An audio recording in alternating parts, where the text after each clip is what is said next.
그냥 순간에 맡길게요.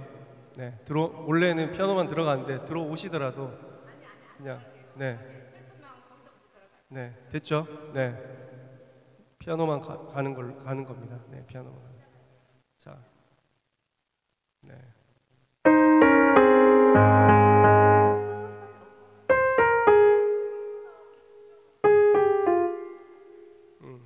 괜찮아요. 네, 자, 네.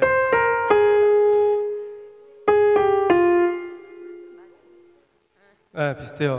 네, 자, 제가 정리를 할게요. 네, 혹시 저희가 약속했는 거랑 다르게 진행되더라도 당황하지 마시고 그것 또한 성령님의 인도하심으로 받아들이시고 편하게 일단 가십시오.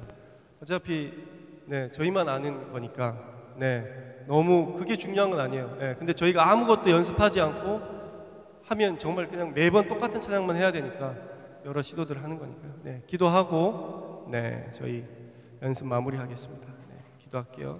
피아노 반주 한번 주시겠습니까? 네. 오늘 예배를 위해서 네, 저희가 한 마음으로 기도하겠습니다. 예배 가운데 주님을 만나는 시간 되게 해달라고, 이 찬양이 주님을 기쁘게 올려드리는, 주님을 만나는 귀한 기쁨의 시간 되게 해달라고 함께 찬양하겠습니다. 함께 기도하겠습니다. 사랑과 은혜가 풍성하신 주님 아버지 감사합니다. 하나님,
할렐루야. 할렐루야. 힘있게 아멘 해볼까요? 할렐루야. 아멘. 추석에 어디 안 가시고 예배 나오셨네요. 축복합니다. 할렐루야. 네. 주와 같이 길 가는 것 함께 찬양하시겠습니다.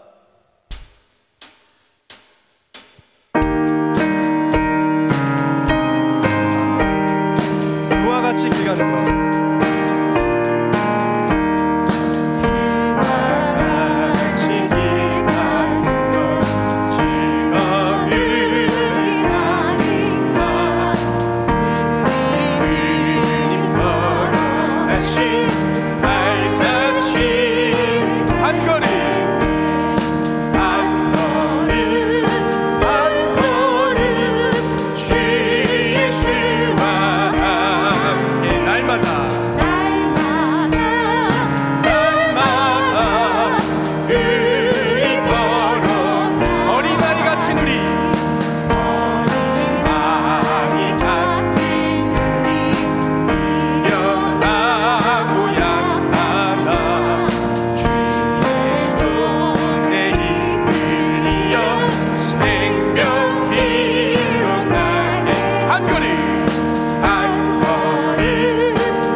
시간 되게 해달라고 함께 기도하겠습니다. 사랑과 은혜가 풍성하신 주님 아버지 감사합니다. 하나님 아버지, 주님과 함께 길 가는 것이 얼마나 기쁜지, 얼마나 감사한지 하나님, 주님과 동행하는 시간 되게 하여 주시옵소서. 아버지, 이 시간 추석 명절인데도 예배를 사모해서 주님 전에 나온 이들을 기억하여 주시옵소서. 하나님 아버지, 우리 성도님들 한 분 한 분 심령 가운데 하나님 아버지, 주님의 말씀이 심겨지고 하나님 주님이 주시는 차고 놀라운 사랑이 아버지 차고 넘쳐서 아버지 성도님들의 삶 가운데, 가족들 가운데, 이웃들 가운데 그 사랑이 흘러가게 하여 주시옵소서. 이 모든 것 지금도 살아 역사하시는 우리 주 예수 그리스도의 이름으로 기도드렸습니다. 아멘. 예수 십자가에 흘린 피로써 함께 찬양하시겠습니다.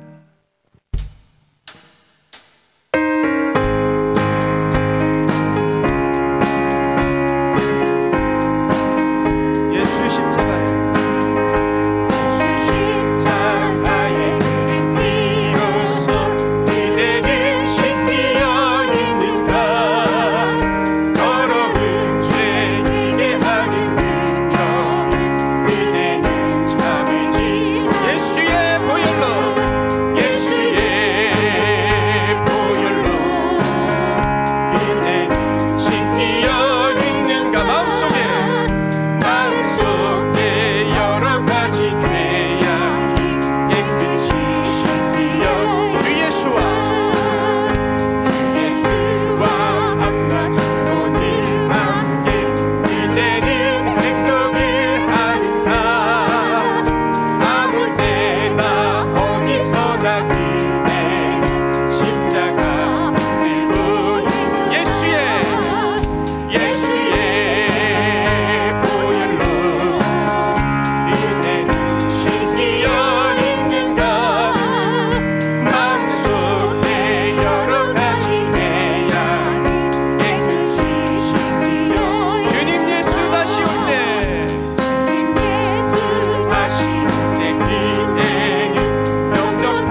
차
천국의 기쁨. 다시 목소리로 예수의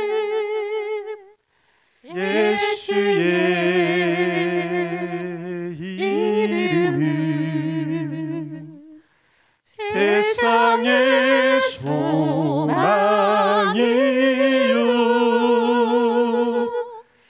예수의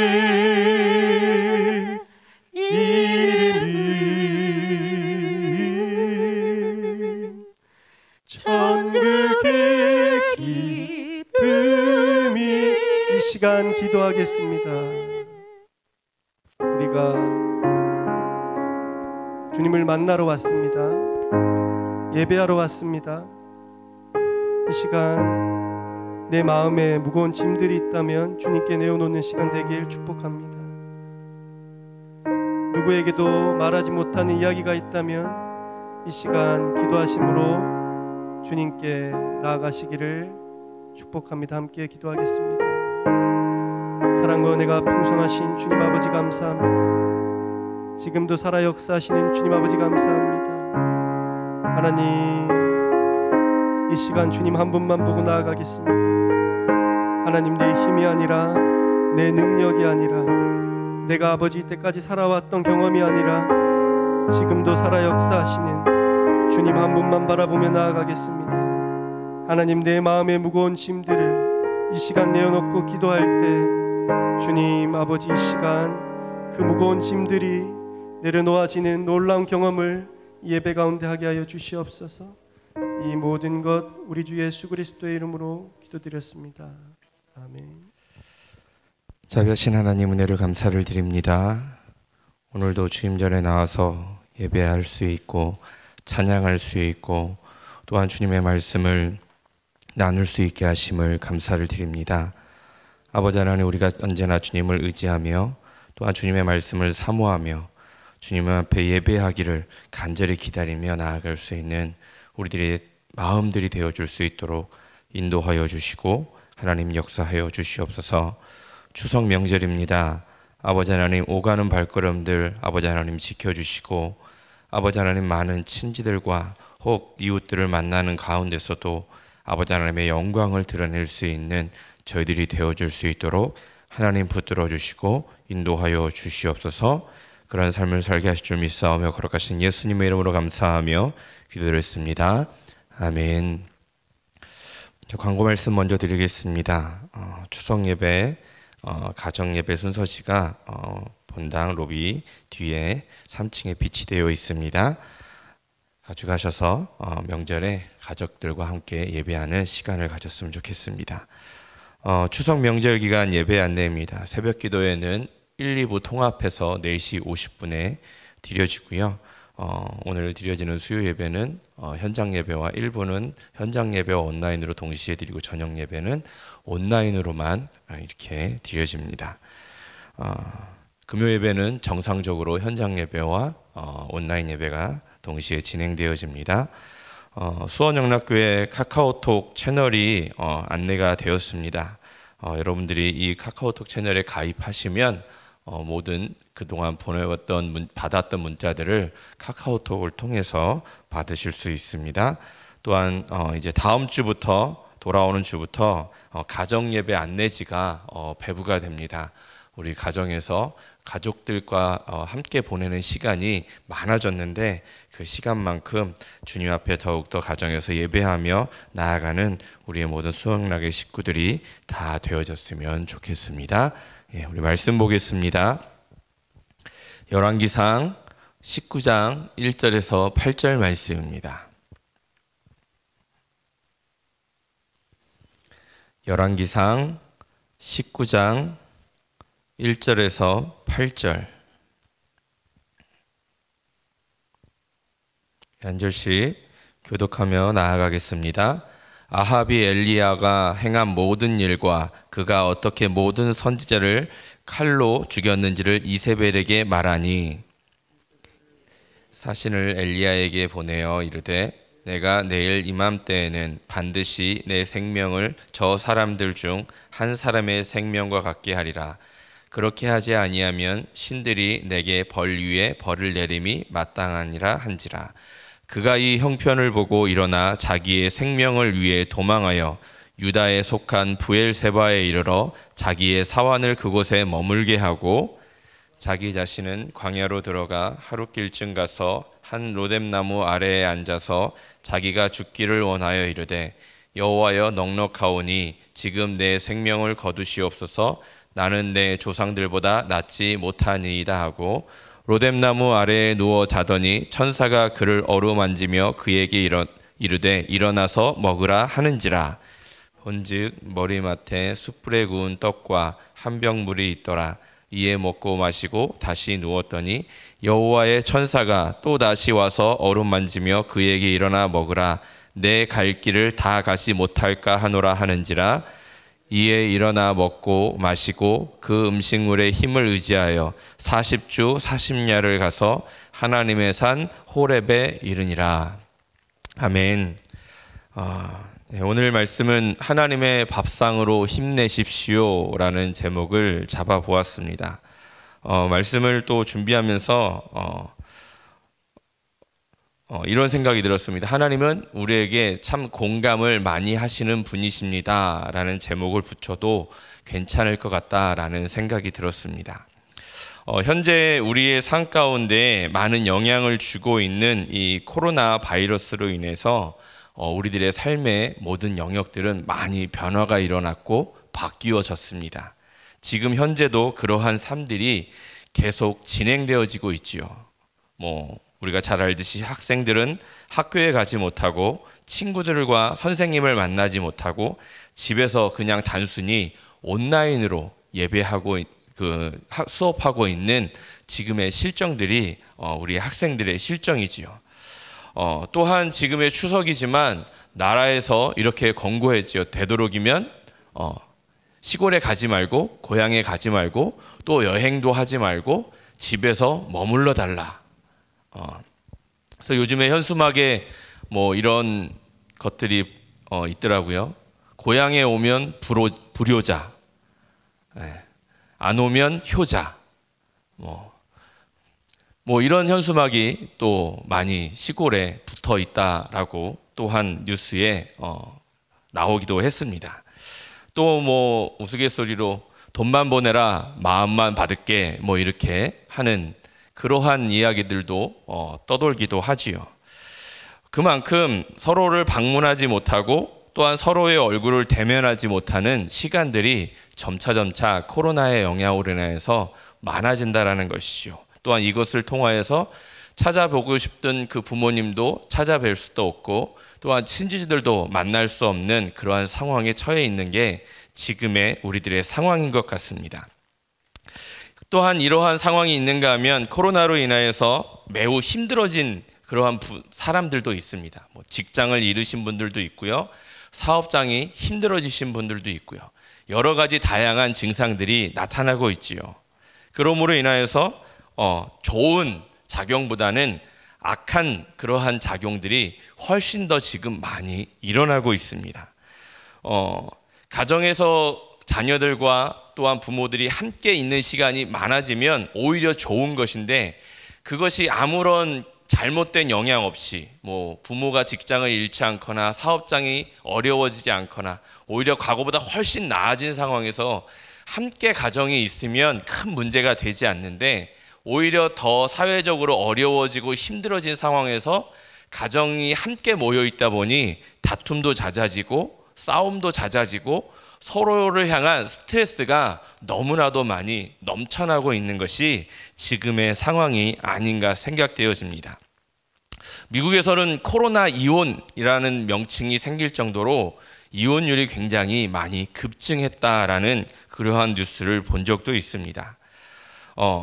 많은 전문가들은 이렇게 이야기합니다. 지금의 코로나의 바이러스의 그런 영향보다는 이것을 두려워하는 마음에 오히려 정신적으로 스트레스에 시달리는 코로나 블루라는 그러한 병이 우리들에게 찾아오는 것이 훨씬 더 위험한 상황이다라고 이야기한다라는 것이죠. 즉 사람들이 혼자 있음을 통하여서 사람들과 만남을 갖지 못함을 통하여서 우울감에 빠지는 사람들이 굉장히 많이 늘어나고 있다는 것입니다. 현재 수많은 사람들이 이러한 불안감과 우울증에 시달리며 고통을 호소하고 있다는 것이지요. 오늘 우리가 읽은 본문의 말씀을 통하여서 그 본문에 엘리야가 나오는데, 이 엘리야도 역시 사회적인 현상을 통하여서 어떻게 해요? 힘들고 지쳐있는 그러한 상황에 놓여있는 그러한 상황인 것 같습니다. 그래서 엘리야의 모습을 보면서 우리가 어떻게 하나님께 다시 한번 나아가고, 우리가 어떻게 위로받고, 하나님은 과연 우리에게 어떤 위로를 주시는 분이신지를 다시 한번 생각하며 나아가는 시간이 되었으면 좋겠습니다. 엘리야는 지금의 상황에 보면 로뎀 나무 아래에서 잠을 청하고 너무나도 지쳐있는 그러한 상황입니다. 자신의 사역에 너무나도 지쳐 있어서 갈 길도 잃고 힘도 잃고 의욕도 없고 좌절감에 빠져 있는 그러한 상태입니다. 그래서 더 이상 앞으로 걸어갈 힘도 없이 로뎀 나무 아래에서 쓰러져 있는 것이 바로 지금의 엘리야의 상태이지요. 그의 간절한 소원이 하나 있다면 하나였습니다. 하나님, 죽여주십시오. 엘리야의 이러한 모습은 우리가 알고 있던 그런 엘리야의 모습과는 사뭇 다른 모습이지요. 엘리야는 어떤 사람입니까? 3년 반 동안 비리 내리지 않는 곳에 하나님께 기도함을 통하여서 비리를 내린 사람, 또한 죽었던 아들을 살려낸 사람, 또한 바알 선지자들과 450대 1로 싸워서 이겼던 사람, 기도의 사람, 능력의 사람, 하나님의 선지자가 바로 엘리야인데, 그러한 엘리야의 모습과 다르게 지금은 너무나도 힘들고 지쳐서 로뎀 나무 아래에서 하나님에게 향하여서 하나님, 저를 죽여주십시오 라고 이렇게 이야기하고 있다는 것이죠. 도대체 얼마나 극심한 그 스트레스를 겪고 있기에 그토록 위대해 보이기만 했던 엘리야가 이런 심각한 영적 침체에 빠지게 되었을까? 오늘 우리는 영적 침체에 빠진 엘리야의 탄식과 그의 기도하는 모습을 통하여서 우리의 삶을 한번 점검해보고, 나에게도 이러한 모습이 있지 혹시 아는지, 혹시 이러한 모습이 있다면 우리는 어떻게 극복해 나아가야 되는지, 어떻게 위로받아야 하는지를 한번 생각해 보았으면 좋겠습니다. 평상시 신앙이 좋은 분들도요, 심각한 병에 걸리면 얼마든지 힘들어하고 어려워할 수 있습니다. 지금의 코로나19로 인해 사업이 힘들어지기도 하고 직장을 잃기도 하고 여러 가지 많은 스트레스를 겪으며 한숨을 쉬고 불안해하는 사람들이 많아진다는 것이죠. 사람들은 누구나 다 연약한 존재입니다. 우리의 육은 영과도 연결되어 있기 때문에 육이 힘들고 지치면 영도 힘들고 지칠 수 있다는 것입니다. 인생의 시련 앞에 어렵지 않다라고, 힘들지 않다라고 말할 수 있는 사람은 아무도 없는 것 같습니다. 그 힘듦으로 인해서 불안해하고 근심해하고 때로는 아파한다라는 것이지요. 여러분, 아파해도 괜찮습니다. 힘들고 눈물을 흘리고 싶으면 눈물 흘려도 괜찮을 것 같습니다. 세상에 이러한 시련이 없고 고통이 없는 사람은 아무도 없기 때문에 그렇습니다. 우리가 잘 알고 있는 위대한 엘리야도 힘들고 지쳐서 지금의 하나님 앞에서 죽여달라고 호소하고 있는 그런 모습을 우리는 바라보고 있습니다. 저와 오늘 여러분들이 이 엘리야의 같은 모습을 통하여서 우리와 똑같은 고통을 겪고 있는 엘리야를 바라보면서, 저렇게 위대한 선지자도, 하나님의 일을 많이 했던 선지자도, 또한 성경에 기록된 이렇게 영적인 거인 같은 사람도 우리와 똑같은 상황에 처할 수 있구나라는 것을 보면서 때론 위로 아닌 위로 또한 받았으면 좋겠습니다. 하나님의 사람도 이러한 순간이 찾아오는구나. 하나님의 기도의 능력을 받았던 사람도 이러한 힘든 순간이 찾아오는구나. 기도를 통해 죽은 아들을 살리고, 또한 3년만 동안 가뭄이 찾아온 이스라엘에 비를 내리기도 하고, 또한 바알 선지자를 450대 1로 싸워서 불을 내려서 이기기도 한 그 엘리야가 바로 이러한 심각한 영적 침체에 빠져 있다라는 것. 저와 여러분도 얼마든지 이러한 상황에 처할 수 있다라는 것이죠. 우리 오늘 4절을 통하여서 한번 말씀을 다시 한번 상고해 보고자 합니다. 우리 4절 말씀 한번 읽어보겠습니다. 스스로 광야로 들어가 하룻길쯤 행하고 한 로뎀나무 아래 앉아서 죽기를 구하여 가로되 여호와여 넉넉하오니 지금 내 생명을 취하옵소서. 나는 내 열조보다 낫지 못하니이다 하고. 길고 긴 사역 끝에 엘리야는 지쳐 있었습니다. 더 이상 앞으로 나아갈 의욕도 상실했고 그는 깊은 좌절감에 빠져 있었던 것이지요. 깊은 영적 침체에 빠져버린 것입니다. 엘리야의 마음이 얼마나 힘들면 이렇게 고백합니다. 여호와여 넉넉하오니 지금 내 생명을 거두시옵소서. 하나님, 이 정도면 되지 않았습니까? 이 정도 사역했으면 충분하지 않습니까? 이 정도 하나님의 일을 했으면 제 할 일은 다 한 거 아닌가요? 이렇게 이야기하고 있는 거예요. 그러니 내가 더 이상 힘을 낼 수도 없고 지쳐 있으니 하나님 제발 나를 좀 데려가 주십시오. 오늘 우리가 우리 마음 가운데 예배하는 성도님들 가운데 또한 가정에서 또한 영상으로 예배하는 성도님들 가운데 이러한 엘리야의 같은 마음을 가지고 계신 분들도 분명히 존재할 것 같습니다. 하나님 너무 힘듭니다. 제발 나를 좀 어떻게 해주십시오. 내가 이러한 어려운 상황에서 극복할 수 있는 통로를 보여주십시오 라고 기도하는 분들도 분명히 있으실 것입니다. 가슴이 아프고 마음이 괴롭고 너무 힘들지만 이것을 누구 하나에게 이야기할 수 없는 분들이 분명 존재한다라는 것이지요. 너무나도 외롭고 괴로운데 누구에게 말할 수 없는 분들이 분명 있다라는 것입니다. 대부분의 질병들도 다 그렇습니다.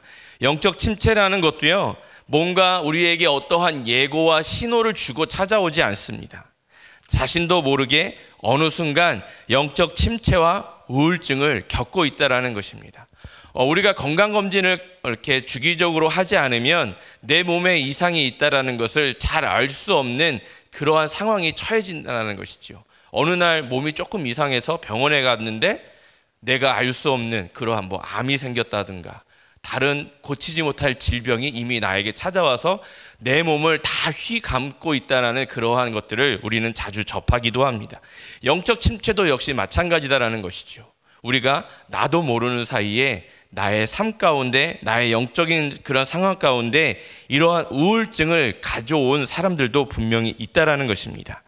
우리 성도님들 가운데서도 분명 가슴에 멍이 들도록 마음 아프고 말 못하고 눈물 삼키며 살아가는 분들도 분명히 있으실 것입니다. 너무나도 삶이 힘들고 어려운데 남들 앞에서는 아무 일 없는 듯 사람 좋은 얼굴을 하면서 웃는 얼굴을 하며 하루하루를 버티며 살아가는 분들도 분명히 있으실 것입니다. 심지어 이것을 가족에게도 남편에게도 아내에게도 자녀에게도 어느 누구에게도 털어놓을 수 없는 그러한 이야기들, 나 혼자 끙끙 앓고 있는 이야기들이 분명히 존재한다라는 것이죠.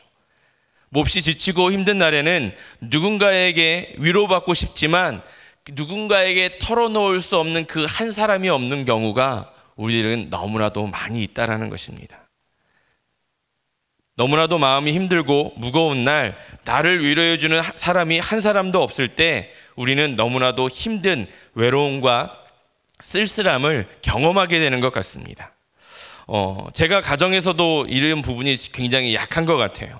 가정에 돌아가 있을 때 저희 아내가 가끔 저에게 밖에서 이러한 일이 있어요, 이러한 일이 있었습니다 라고 이야기하면 저는 그것에 그랬냐, 힘들었겠다 라고 이렇게 공감해 줘야 되는데 그렇게 하지 못하고 그러면 그만해, 하지 마, 굳이 그걸 해야 돼?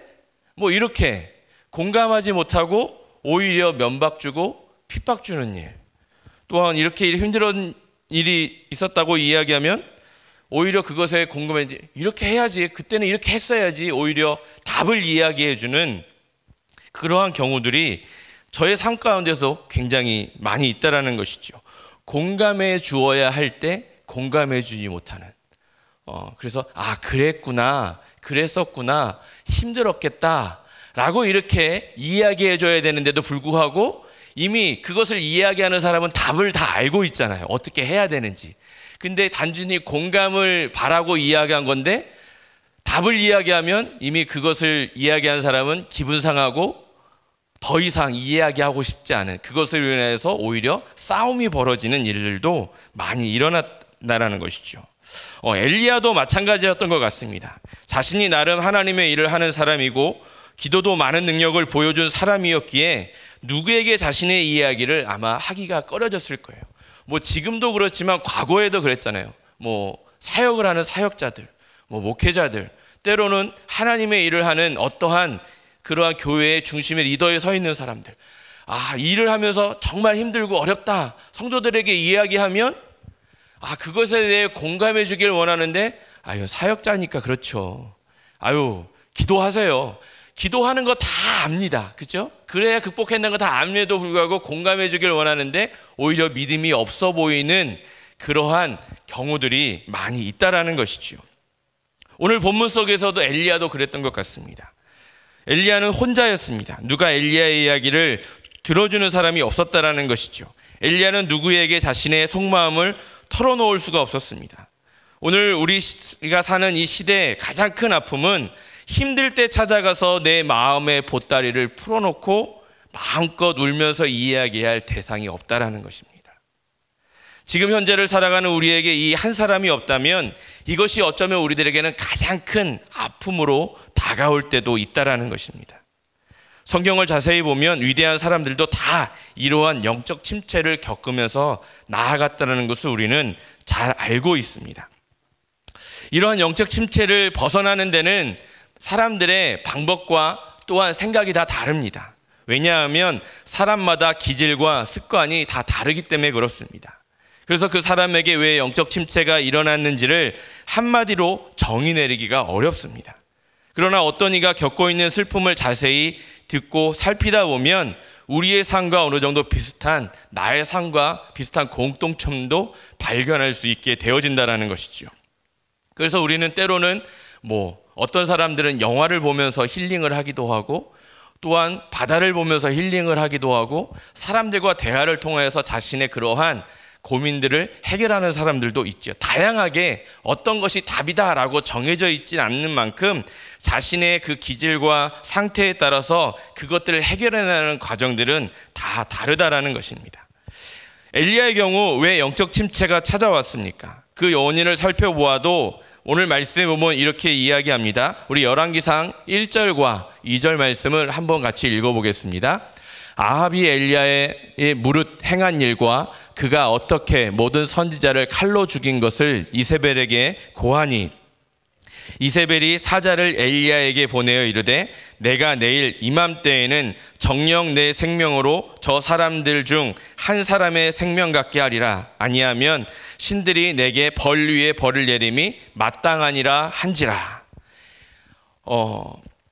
엘리야는 지금 평상시에 기도의 사람으로 서 있는 것이 아니고 지쳐 있는 상태예요.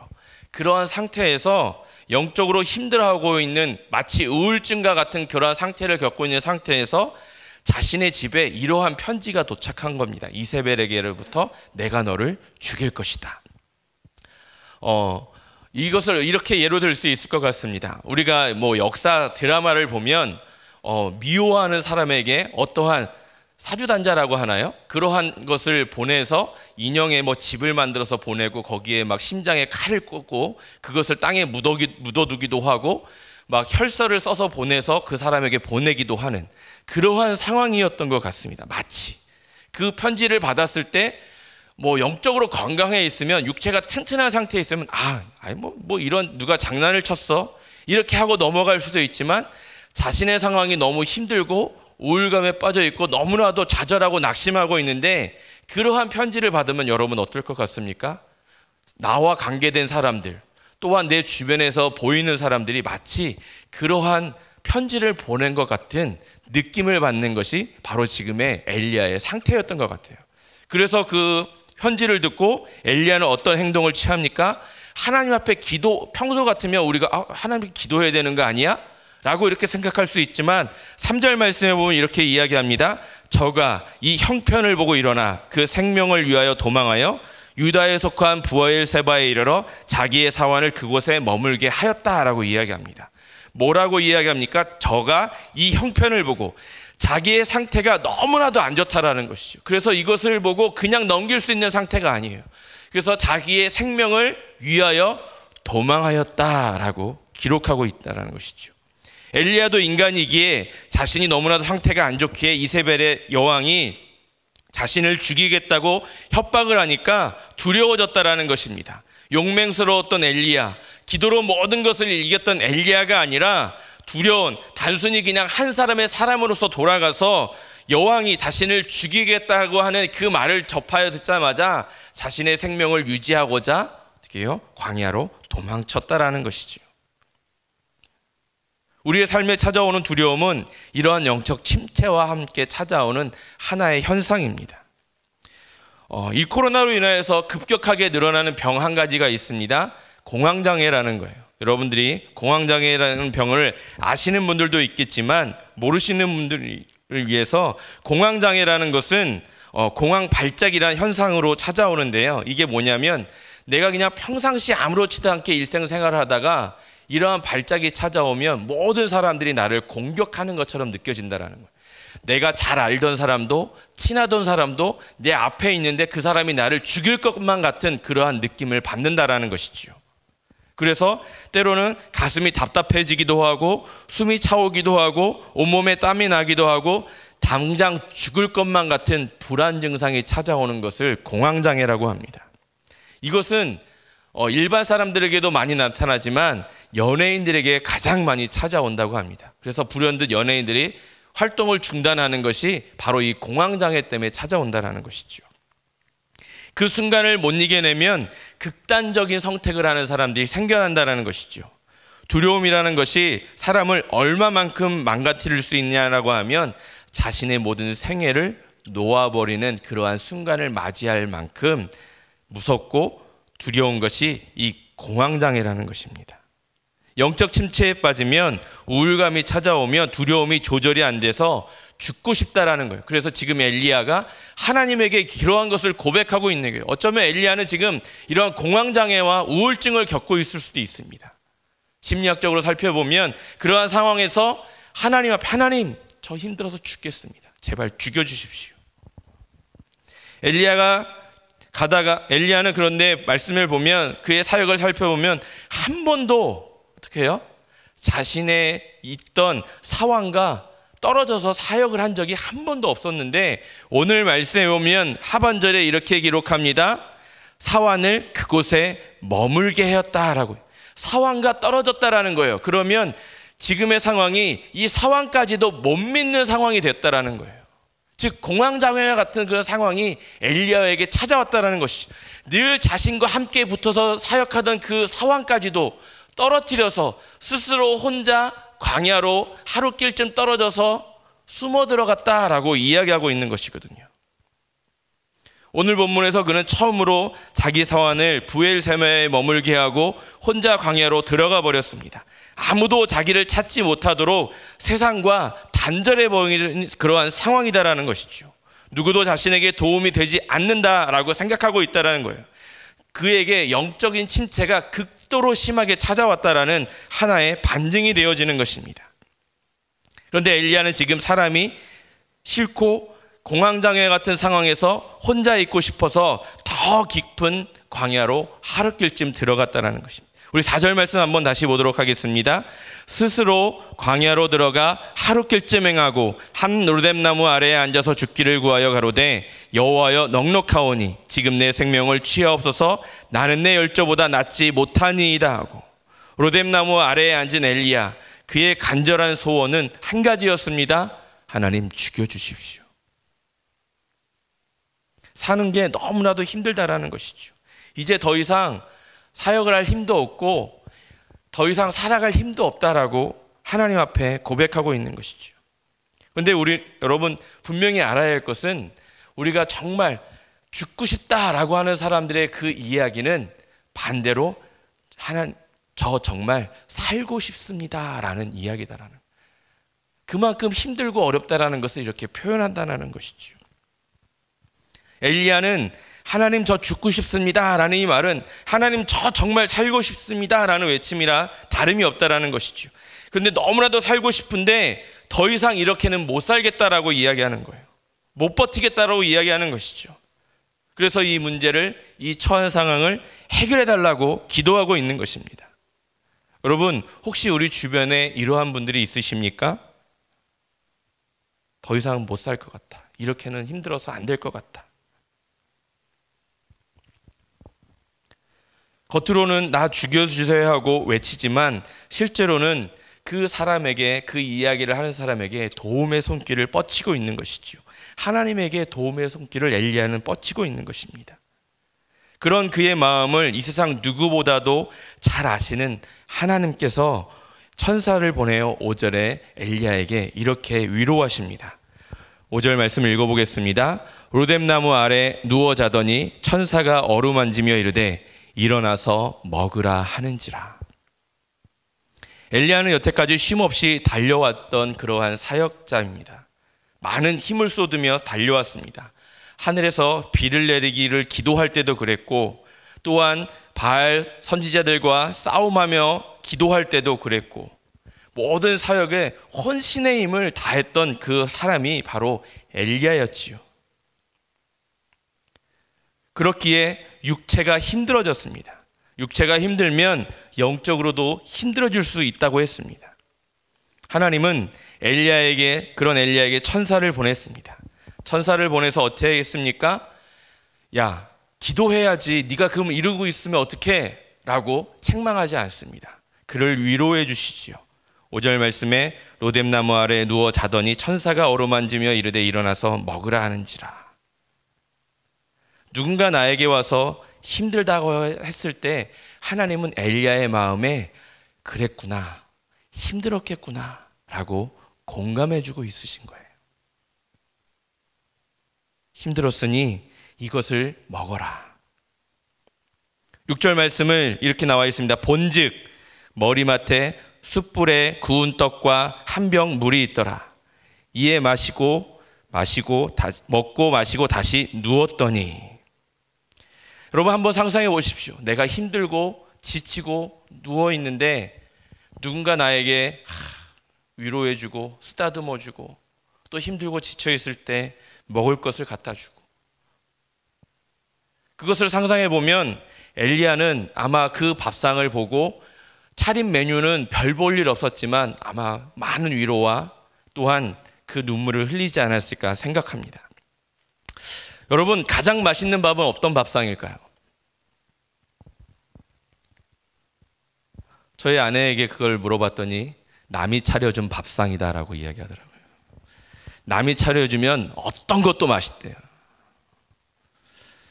요즘 많이 사람들이 찾아가는 맛집, 여러 가지 퓨전적인 음식점도 많지만 옛날 방식의, 즉 시골에서 할머니가 해주던 그러한 단촐하지만 간편한 음식점들이 많이 사람들이 몰리죠. 왜 그럴까요? 그것을 사람들이 많이 그리워한다는 것이죠. 어머니의 정성, 깃든 밥. 세상에는 두 종류의 밥이 있는 것 같습니다. 상업적으로 돈을 벌기 위해서 파는 밥, 또한 하나는 정성이 깃들여진 어머님이 차려주는 밥, 가정에서 부모님이 차려주시는 밥. 이것을 두 가지를 비교하면 처음에는 맨날 나가서 사 먹는 밥이 맛있는 것 같지만 결국에는 지금의 사람들은 어떤 것을 그리워합니까?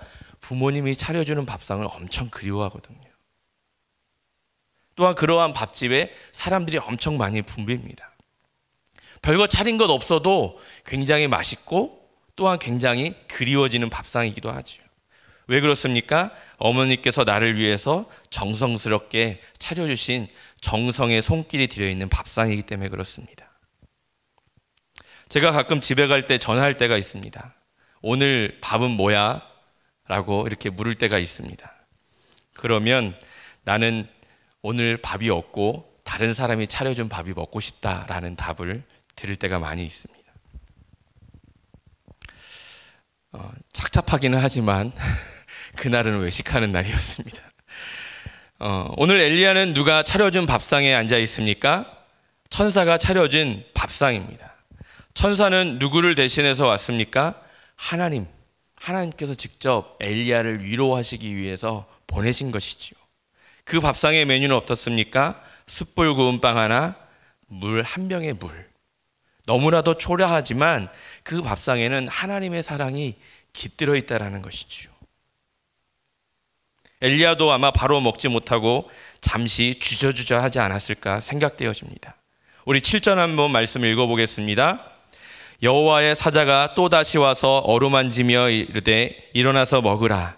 내가 길을 이기지 못할까 하노라 하는지라. 여러분, 하나님께서 우리들을 대하시는 모습이 바로 이 사랑입니다.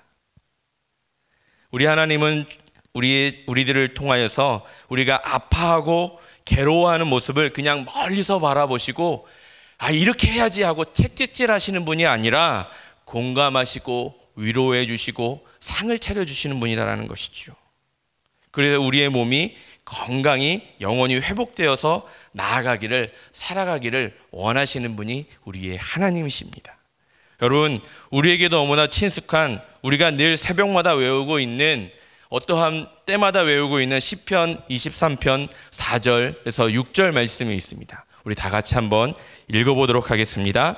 내가 사망의 음침한 골짜기로 다닐지라도 해를 두려워하지 않을 것은 주께서 나와 함께 하심이라. 주의 지팡이와 막대기가 나를 안위하시나이다. 주께서 내 원수의 목전에서 내게 상을 베푸시고 기름으로 내 머리에 바르셨으니 내 잔이 넘치나이다. 나의 평생의 선하심과 인자하심이 정녕 나를 따르리니 내가 여호와의 집에 영원히 거하리라.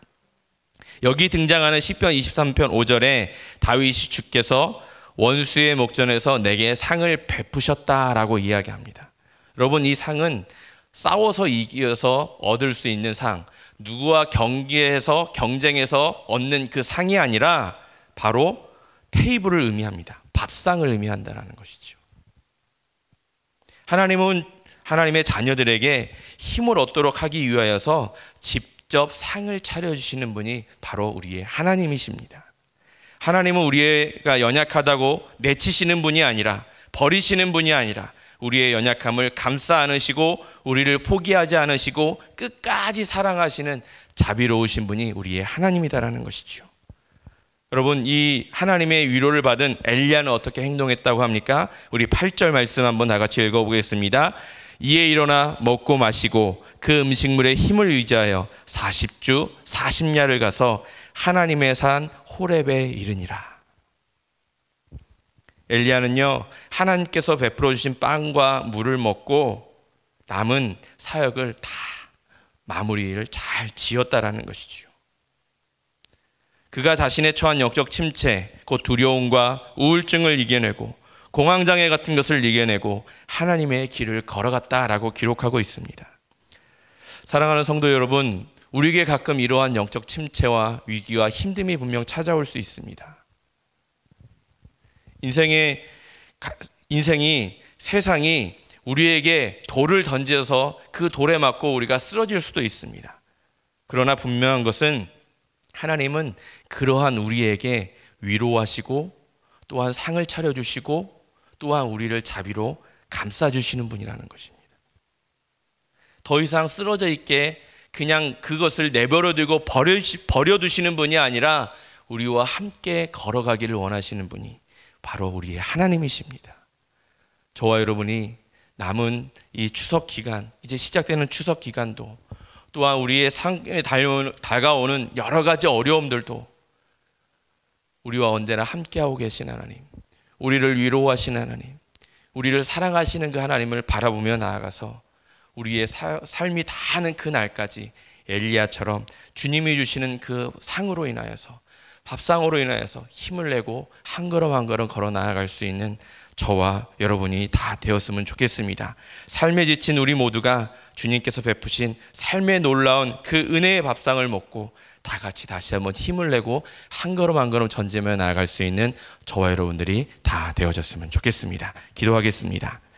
자비하신 하나님, 은혜를 감사를 드립니다. 하나님, 우리들의 삶이 너무나도 힘들고 어려울 때가 많이 있습니다. 때로는 모든 것을 다 놓아버리고 싶고 다 포기하고 싶을 때도 많이 있습니다.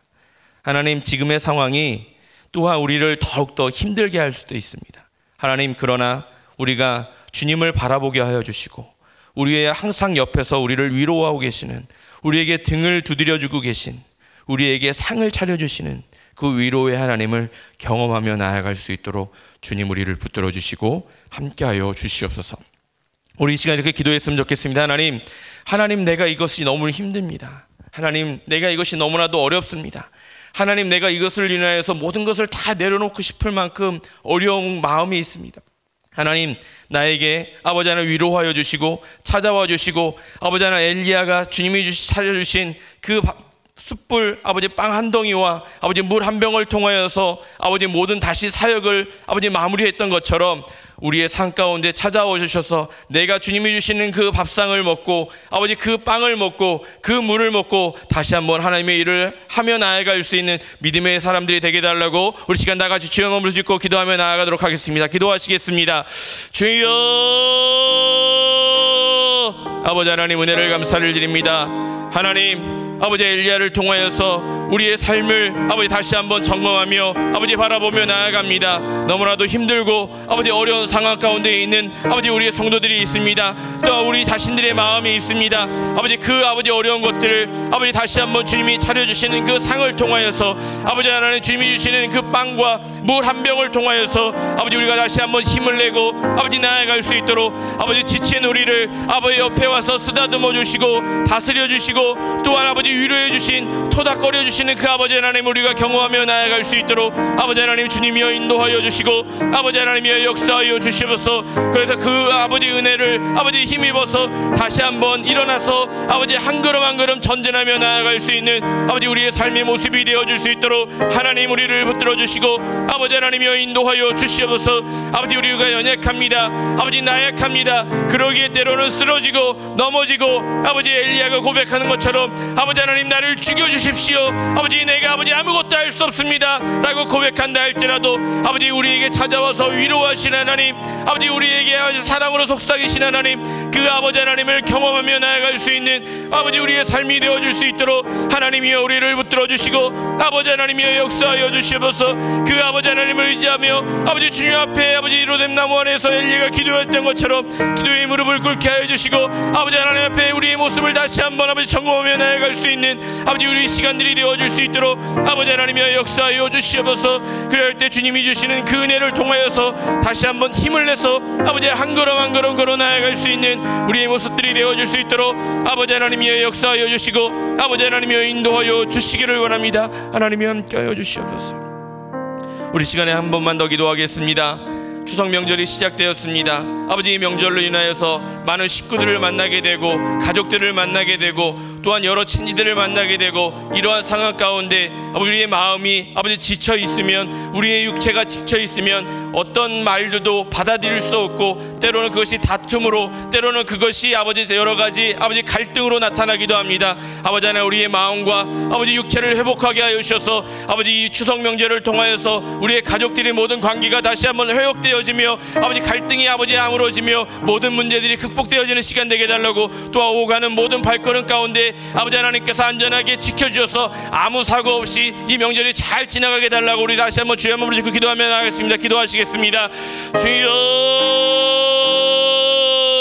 아버지 하나님 은혜를 감사를 드립니다. 하나님 주님의 은혜 가운데 아버지 하나님 추석 명절이 아버지 하나님 시작되어지고 아버지 많은 친지들을 만나게 되고 또한 가족들도 아버지 만나게 될 것인데 또한 많은 발걸음이 오갈 것인데 아버지 그러한 가운데 아버지 우리에게 있었던 그 갈등과 아버지 그 문제들이 아버지 하나님 아버지 이번 기회를 통하여서 아버지 하나님 주님께서 주시는 힘을 통하여서 회복되어지며 아버지 나아갈 수 있도록 아버지 하나님이여 주님이여 인도하여 주시고 아버지 하나님의 역사하여 주시기를 원합니다. 하나님이여 도와주시고 아버지 하나님이여 역사하여 주셔서 아버지 우리의 마음이 회복되어짐을 통하여서 아버지 그 은혜를 아버지 다른 사람들에게 가족들에게 흘려보낼 수 있어 아버지 그 모든 것들이 회복되어지며 나타내는 아버지 명절이 되어줄 수 있도록 아버지 하나님이여 주님이여 인도하여 주시고 아버지 하나님의 역사하여 주시옵소서.